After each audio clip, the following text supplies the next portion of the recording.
It is October 7, well into Q3. 400,000 homeowners need forbearance and haven't applied yet. All of this and more on This Week in Real Estate. Hi, I'm Jeff Belomo with Belomo and Associates. People come to our estate planning and elder law firm in all phases of life.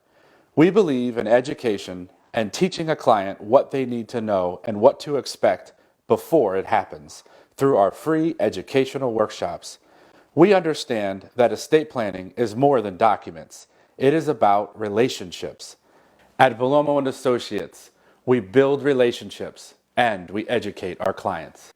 Good morning, Ken. How are you? Morning, Paul. As you can see, based on our session with Adair last week, I'm sitting with some lamps behind me. Got that extra lamp lighting going on. That's great. I'm sure she's going to appreciate that. A little bit later in the segment, we're going to have an interview with her husband. I think his name is Jeff. He is a landscaper, so hopefully we'll get some good tips from him. Having them and other interviews available is going to certainly help improve the quality of our show. I used to think it was just me, but no such luck. So 400,000 homeowners should be in forbearance. Talk to me about that. What's happening? So, this goes back to discussions we had back in April when the CARES Act was passed. They put this forbearance piece into the CARES Act and just kind of threw it out there without really a lot of good explanation for consumers and without a lot of direction. And obviously what it has shown, this statistic is telling us that there's over 400,000 people that should have taken advantage of the forbearance who didn't know that it was open to them. And as a result, they're delinquent on their mortgage when they could have actually had some assistance. And as we discussed probably over a 3-week period, there was no clear direction on what the forbearance meant. Was I going to have to double my payments? Did I have to make a lump sum at the end of the forbearance? And finally, it wasn't until May that Fannie Mae, Freddie Mac, and FHA kind of put out there that, no, we're going to defer the payments, put them on the back end of your loan so you don't have to come up with a lump sum.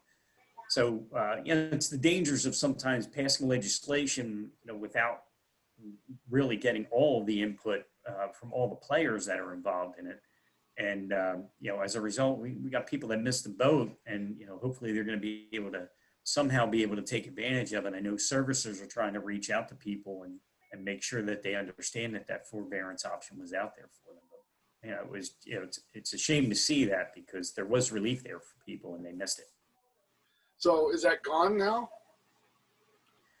No, you can still take advantage of the forbearance, particularly like in these cases where folks maybe have been out of work or missed work for a period of time. They just need to call their mortgage company and ask them if they can take advantage of it. And the mortgage companies will counsel them through it because they don't want folks to go delinquent either. If they need to get a forbearance due to COVID, they're going to want to work with them.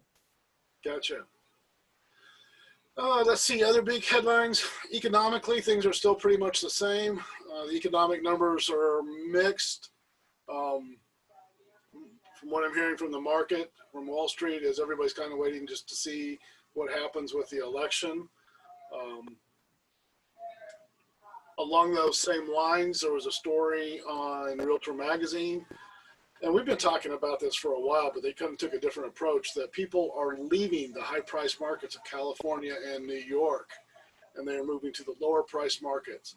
Now, interestingly enough, those lower-price markets where the New Yorkers and the Californians are flocking to are typically red states or swing states. So now the question's coming up, probably in light of the election, what's going to happen to the electoral, how does the electoral map shift with this migration from expensive urban areas to less expensive suburban and more rural? And I'm not touching that. My guess is whatever party under state control, like within the state. If the Republican Party is running a state or a Democratic Party is running a state, they're going to gerrymander. That seems to be their answer to everything. We'll just redraw the districts to make them work for us, and it's done by both sides. So we'll see what ends up happening there when they figure out the demographics. It's amazing to me how precise they are with drawing lines on demographics. It's amazing. They know the demographic information. I have seen stories where voting districts are defined by the width of a street. Yeah. They'll get this pocket and this pocket, and then they go right down the curve to get to the southern pocket.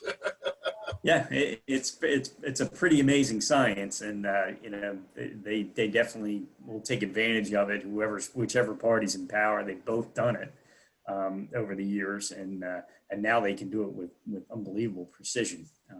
Certainly something that me personally, as a history teacher, would like to see them get rid of that. as an old school history and political science teacher, I'd rather see them get rid of that. But we've seen it before. You need the permission of the people that benefit from the practice, and so they're not. Good luck with that. Yeah, not going to happen. But again, we're just kind of talking about the economy and where things are going. We're just definitely, it's very uneven. It's very uneven. They talk about this odd. The only way they can describe it is like a K-shaped recovery, where not everybody's recovering. And it's pretty obvious that the hospitality and restaurant business and the airline businesses are just three examples of where they are just struggling to come back. Movie theaters, anything in entertainment, they're struggling to come back. Well, while there are other industries that are taking off and having phenomenal banner years. I mean, we're having a great year in the mortgage business. We'll get our comeuppance. We always do. We have these periods of low interest rates where we do really well and we have great years, and then it slows up, and then we kind of are quiet for a couple years. But this is probably the biggest division that I've seen between parts of the economy doing poorly and parts of the economy doing really well. It's doing nothing but widening, which is what kind of gives it that up and down K shape, top to bottom. You got industries going down and industries going up, and that doesn't make for a stable economy. So I'm hoping that we turn the corner here at some point, and the hospitality industry picks up. But certainly the COVID statistics aren't helping. And Jerome Powell talked about just very recently yesterday that we better get some more stimulus out there and to keep that bottom part of the K from dropping any farther. The airline industries they're poised to make tens of thousands of layoffs. They just can't keep paying people when people aren't flying. That's a lot of high paying jobs going away. And just as an example. And then the administration just announced no new stimulus until after the vote because they can't. They're fighting. The kids are fighting again. Yeah, but in some ways, I think Trump has shown in the past that he will take that stance as a way of leveraging and stirring the pot and getting people to get moving on working together again, and that's kind of that's a chaos approach that he has, timing isn't the timing isn't great, but we're so close to the election that he could say whatever he wants at this point. It really doesn't matter. They just can't. So you're saying we shouldn't listen to the politicians? Yeah, this is all it's all a lot of political chest puffing, and I'm not doing this and you're not doing that. I mean, you can blame both sides. This deal should have been done in August, and they just can't get their act together to make it happen. But Jerome Powell it was an unusual statement to have your Fed chairman basically say, if we don't get some stimulus out of it, we're going to have real trouble. They see it. And then the other big headline is with California and the West Coast on fire, home prices are being pushed ever higher because we're running out of trees. No lumber, no houses.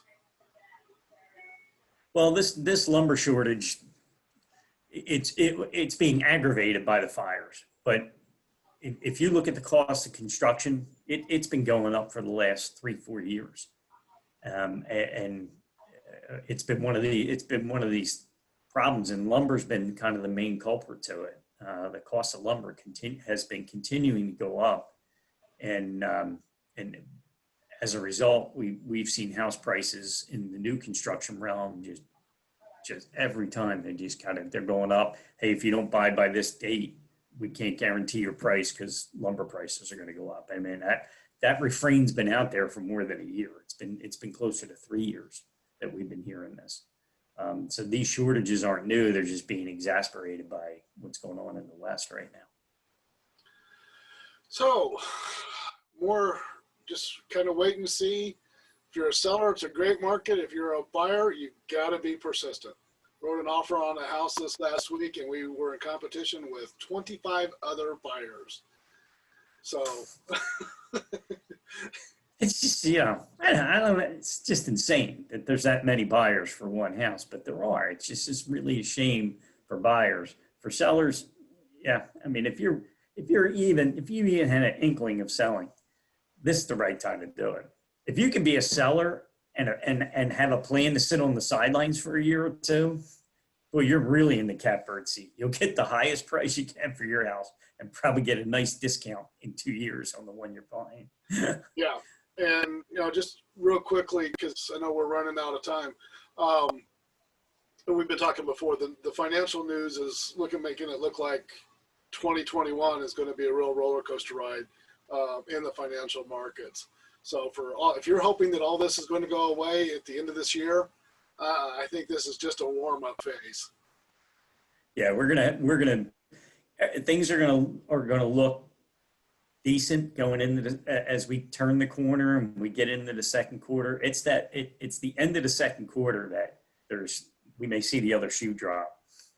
Yep. There's going to be all this stimulus from lower rates and stimulus packages and that's going to start to kind of run out of gas by the end of the second quarter, and then we're really going to know what we got. Okay, I think we got the interview with Jeff Whitmer coming up, talking about landscaping and how to get ready for winter. Make sure our lawns come out of the winter, assuming we have a winter. I don't know. I figured this is the year that we're going to have massive snowfalls, just because we haven't had them for so long. Hey, if the squirrels in my yard are any indication, we're going to have a nasty winter. Why not? They are working hard. Why not? Everything else is coming against us. We might as well have winter join the party. Yeah. So the interview with Jeff is coming up, and you and I will talk next week. Sounds good. I'm looking forward to Jeff. I always like good landscape ideas. They should be real good. Yeah, then I can pass them on to the folks that are doing my yard. All right. You're not a green thumber? No. If I can't cut it down with a lawnmower, it has no business in my yard. All right, Paul. Thank you so much. Talk to you later. Bye-bye. We are recording, so keep it polite. I will, Paul. Talking with Jeff Whitmer. He's the other half of Ambiance by Adair. Jeff is a landscaping expert, and so he takes care of the outside of the house, and his wife, Adair, takes care of the inside. So, Jeff, I want to thank you for taking time today out of your busy schedule. Sure, of course. I'm happy to. Hey, Jeff, what do we as homeowners need to be thinking about now that we're on the tail end of 2020, finally? What do we need to be thinking about doing to get our yards and our landscaping ready, just get through the winter, and then start thinking about and preparing for spring? Definitely take care of some of the shrubs. You can knock them out now. The growing period's pretty much over. You also want to look at some of the bulbs and perennials. that you may want to protect, but and some of the bulbs right now are not, it's not suitable to plant them now. You may want to wait till spring, but you want to trim back stuff. We're pretty heavy now. Like I said, the growth period's over. And then look at your current beds. And if there's something that you'd like to add to that. I'm a big perennial guy. I don't like to spend a lot of money on annuals that are not going to come back for me next year. So I like color. I like, we have one area that's almost strictly perennials, a gate garden that that everything comes back from bulbs to some very nice perennials. So we use very limited annuals. We'll use it for color, and in our area, very dark. We have very high trees. We live in a 150-year-old home, very well established trees. So we have to be aware of the lack of light when we do our plantings. And so I'm very aware of what sides of our property are conducive to light and what are not. And so hostas and an annual that we use a lot. Actually, hostas and ferns are good. What am I thinking of it there? The colorful ones. No, these guys out here. But anyway, you want to put them. We used to force plants in areas that weren't conducive for the area due to the light. So look at your current bed, see what you want to do. If you're starting from scratch, I work kind of my way from up to down. If I need a border plant, and I work down to shrubs, and then I work down to my perennials and even ground cover. But right now is trim time, and getting your ideas together for what you'd like. You might want a planting garden. So get your bulbs ready for this, in spring. I was actually notified by one of my clients that I'm a little too late to plant one of the blooming plants that I like. So this is a busy time. You should be doing your planning, and we're happy with what we've done with our beds. Again, we've created a pretty nice haven here out of a 150-year-old home, but we've started with some very high trees, 150-year-old trees. So we've been fortunate. My wife just interjected with edging and mulching, but I normally don't do that. I wait till spring. I've already done my edging the early part of spring. But there were some areas that were still pretty ratty. So we've gone over some of the existing areas with edging and mulch. I'm sorry for dragging on there. That was a long answer to a question, but the fall is, things are dying, period. And you're going to be doing a lot of raking and planning for next spring. Okay, so is now a good time to be talking with the landscaping designers and the folks that design, to be laying out your plans for next year? Definitely. I've always tried to free myself up from mowing. I don't like mowing. I like doing the artistic work of creating beds and plants. So this is a free plug for True Green because of how tricky my yard is with different light. And some of your people might experience that too.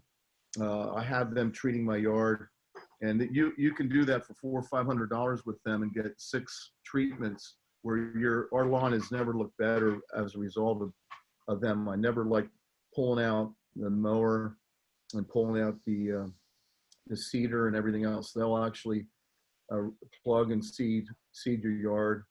So I like, take a look at that. You can do that for $500. But yeah, this is kind of the planning time, and taking a look at your existing beds and maybe create something new. Gotcha. So I've kind of neglected some of my front flower beds over the summer. Once I pull all the weeds out, do I just let it lay then until next spring and then mulch then, or do I mulch now to keep anything out? Yeah, you're not going to get much weed growth if you've already pulled them. Like I said, if we, sometimes we get a long fall that you still get some growth, but I wouldn't spend the money to mulch right now. I was in a different situation. I was putting in new shrubs that I wanted to kind of create spacing from and put mulch around it. But normally I would not the mulch season's kind of over.